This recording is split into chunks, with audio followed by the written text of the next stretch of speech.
اعوذ باللہ السمیع العلیم من الشیطان اللعین الرجیم بسم اللہ الرحمن الرحیم۔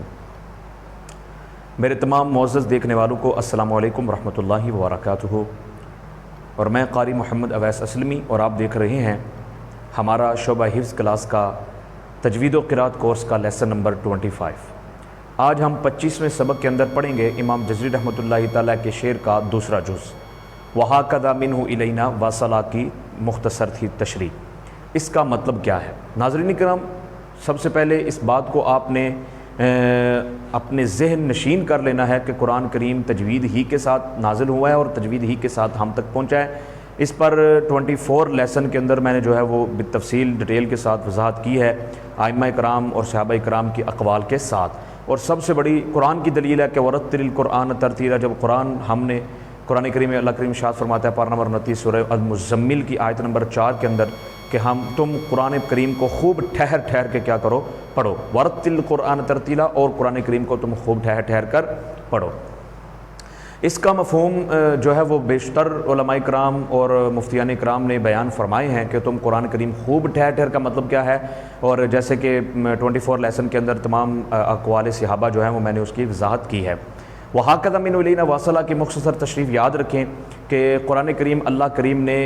عرب والوں کی زبان میں کیا کیا، نازل کیا۔ جیسا کہ رسول اللہ صلی اللہ علیہ وآلہ وسلم آپ کے متعلق اعلان خداوندی ہوتا ہے پارہ نمبر 13 سورہ ابراہیم کے اندر کہ وَمَا أَرْسَلْنَا مِن رَّسُولٍ إِلَّا بِلِسَانِ قَوْمِهِ لِيُبَيِّنَ لَهُمْ، کہ نہیں ہم نے بھیجا نبی مگر اسی قوم کی زبان میں۔ وَمَا أَرْسَلْنَا، اور نہیں ہم نے بھیجا مِن رَّسُولٍ إِلَّا بِلِسَان، کوئی رسول مگر بِلِسَانِ قَوْمِهِ، اس قوم کی زبان میں، یعنی جو اس وقت عرب کی زبان تھی اسی زبان کے اندر اللہ کریم نے اپنے پیارے حبیب علیہ الصلوۃ والسلام کو کیا کیا، مبعوث فرمایا۔ اور آپ نے عرب میں ہی آپ مبعوث ہوئے، تو لہٰذا قرآن بھی کیا ہوا، عرب کی زبان میں کیا کیا، نازل کیا گیا۔ اور آپ کو معلوم ہے اس میں کوئی کسی قسم کی کوئی شک کی گنجائش نہیں ہے، حضور سید عالم صلی اللہ علیہ وآلہ وسلم سید العرب والعجم ہیں، اور آپ جو ہیں عرب و عجم کے سردار ہیں، اور آپ کو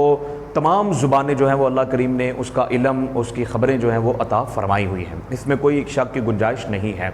لہذا یہ ہمیں بات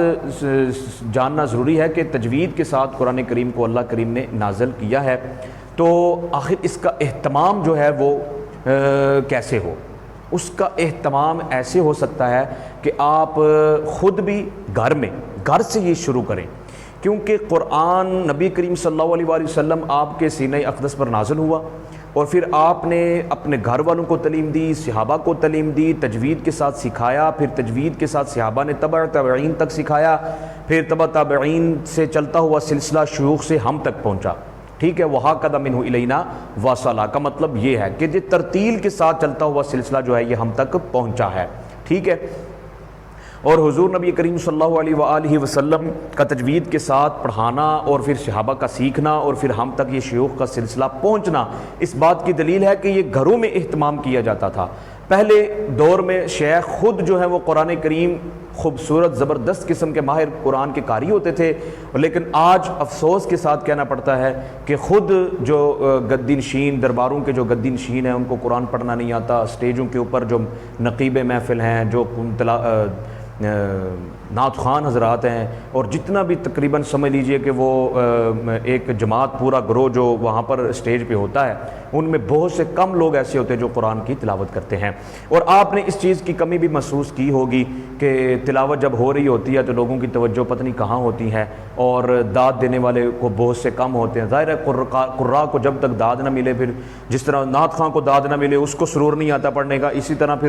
قرآن کے قاری جو ہیں ان کو بھی جب تک داد نہ دی جائے، ان کو سراہا نہ جائے کہ تم بہت خوبصورت قرآن پڑھ رہے ہو، تو پھر ان کا حوصلہ افزائی ہوتی ہے، وہ مزید اس میں کیا کرتے ہیں، محنت کرتے ہیں اور قرآن کو خوشحالی کے ساتھ پڑھنے کی کوشش کرتے ہیں۔ بالآخر یہ میں بات کرنا چاہتا ہوں کہ آپ گھروں سے اس کا آغاز کریں، قرآن کریم خود بھی تجوید کے ساتھ سیکھیں، بچوں کو تجوید کے ساتھ سکھائیں، اور پھر اس کا سلسلہ آگے چلتے چلتے مدارس اور کالجز، یونیورسٹیز، سکولز کے اندر اس تجوید کے اوپر اس قدر اچھا خاصا کام ہو کہ ہماری ہر معاشرے کا ہر فرد جو ہے وہ قرآن کا کیا ہو، زبردست قسم کا قاری ہو۔ بہت سے میں قراء جو ہیں وہ آپ اس کا اندازہ لگا سکتے ہیں کہ اہتمام صرف اس طرح نہیں ہے کہ لوگوں کے سامنے تو بہت خوبصورت قرآن پڑھ لیا، یا جو جہری نمازیں ہیں ان میں قرات بڑی زبردست کر لی، اور جب خود سری قرات کرنی ہے تو اس میں جو ہے نا وہ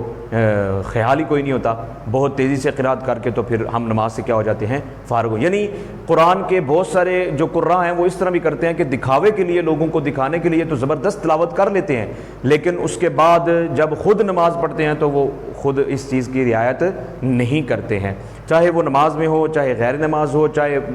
حضر میں ہو، سفر میں ہو، جہاں بھی ہو، آپ قرآن کو جب بھی پڑھیں تو خوب ترتیل کے ساتھ کیا کریں، اس کا اہتمام کریں۔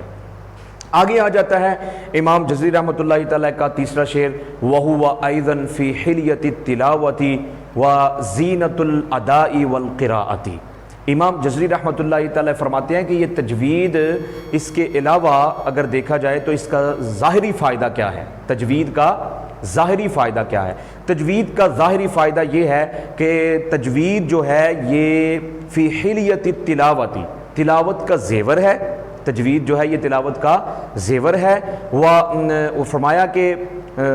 وزینۃ الاداء والقراءۃ، اور ادا اور قراءت کی زینت ہے۔ تجوید جو ہے تلاوت کا زیور ہے، اور ادا اور قراءت کا کیا ہے، یہ زینت ہے، ٹھیک ہے، زیور اور زینت سمجھا جاتا ہے۔ اس کے بغیر سمجھ لیجئے کہ جس طرح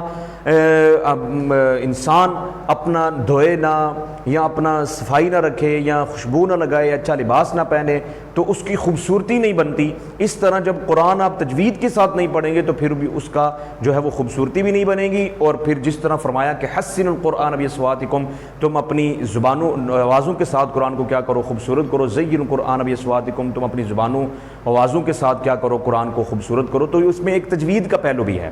ٹھیک ہے ناظرین کرام، آپ نے اس چیز کو جو ہے نا وہ سمجھنا ہے، ٹھیک ہے۔ یہاں پر تین چیزیں امام جزری رحمۃ اللہ نے اپنے شعر کے اندر بیان فرمائی، ایک تو تلاوت، دوسرا ادا اور قراءت۔ پہلے اس کی تشریح چھوٹی سی سمجھ لیں، تلاوت کسے کہتے ہیں؟ تلاوت کیا، ایک یہ قراءت کا نام ہے، تلاوت پڑھنے کا نام ہے، ٹھیک ہے، اور جو جس طرح قاری اپنے انداز میں تلاوت کرتا ہے، قراءت کرتا ہے، اسے تلاوت کہتے ہیں۔ آگے آ جاتی ہے ادا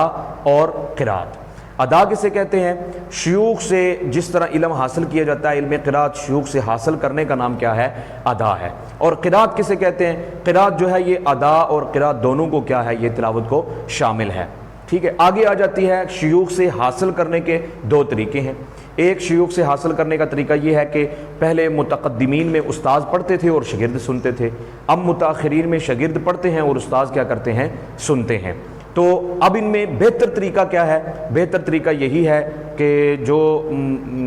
متقدمین اور متاخرین دونوں کا جو طریقہ ہے اس کو اگر اپنا لیا جائے تو وہ زیادہ کیا ہو جاتا ہے، زبردست ہو جاتا ہے۔ بسا اوقات استاذ پڑھتے ہیں صرف اس لیے کہ استاد کو، بچے کو کیا ہو جائے، شاگرد کو سمجھ میں آ جائے، اور شاگرد سے سنتے ہیں کہ استاذ اس کی کیا کر سکے، غلطیاں نکال سکے، ٹھیک ہے۔ دونوں طریقوں کو اپنا لینا چاہیے متقدمین اور متاخرین کے طریقہ کار کو، ٹھیک ہے ناظرین کرام۔ پھر اس کے بعد جب آپ دونوں طریقے اختیار کر لیتے ہیں، اور سند الفراغہ کے اندر جو بیان کیا گیا ہے استاذ کا شاگرد کے حوالے سے جو الفاظ لکھے گئے ہیں، وہ یہی فرمایا گیا ہے کہ قرأ علی القرآن کلہ حرفا، کہ جس طرح سارے کے سارا قرآن کا استاذ پڑھتا ہے، فرمایا وَسَمِعَ مِنِّی طرفاً طرفاً، یعنی جو استاذ پڑھتا ہے پھر شاگرد اس کو کیا کرتا ہے، خوبصورتی کے ساتھ ایک ایک لفظ کو سنتا ہے، پھر اس کا آگے کیا کرتا ہے، اجرا کرتا ہے، پڑھتا ہے، مشق کرتا ہے، یہ کرتا ہے، تو اس سے کیا ہو جاتا ہے، اس کو کافی حد تک جو ہے وہ پڑھنے کا طریقہ آ جاتا ہے، ٹھیک ہے۔ اس وقت تک طریقہ نہیں آتا جب تک مشق اور محنت نہیں کی جاتی۔ تو ناظرین کرام، تجوید کے ظاہری فوائد اور تجوید کی اہمیت، وَهَكَذَا مِنْهُ إِلَيْنَا وَصَلَا کی تفصیل، یہ ساری میں نے آپ کے سامنے رکھ دی ہے۔ انشاءاللہ العزیز اگلے لیسن میں جو ہے نا وہ 26ویں سبق کے اندر مزید جو ہے وہ قرآن کی تلاوت اور اس کے جو ہے وہ ربط میں جتنی بھی باتیں ہیں وہ انشاءاللہ ڈیٹیل کے ساتھ آپ تک پہنچتی رہیں گی۔ آپ نے صرف اور صرف کیا کرنا ہے، سبسکرائب اور بیل آئیکن کو پریس کرنا ہے، اور دوسروں تک اس بات کو کیا کر دینا ہے، شیئر کر دینا ہے، تاکہ ہر نئی ویڈیو جو ہے وہ آپ تک پہنچتی رہے، دوسروں کو بھی فائدہ ہوتا رہے، آپ کے ذریعے اور میرے ذریعے آپ کو فائدہ ہوتا رہے۔ محمد اویس قادری اسلمی کو اجازت دیجیے، انشاءاللہ العزیز اگلے لیسن میں ملاقات ہوگی۔ السلام علیکم ورحمۃ اللہ وبرکاتہ۔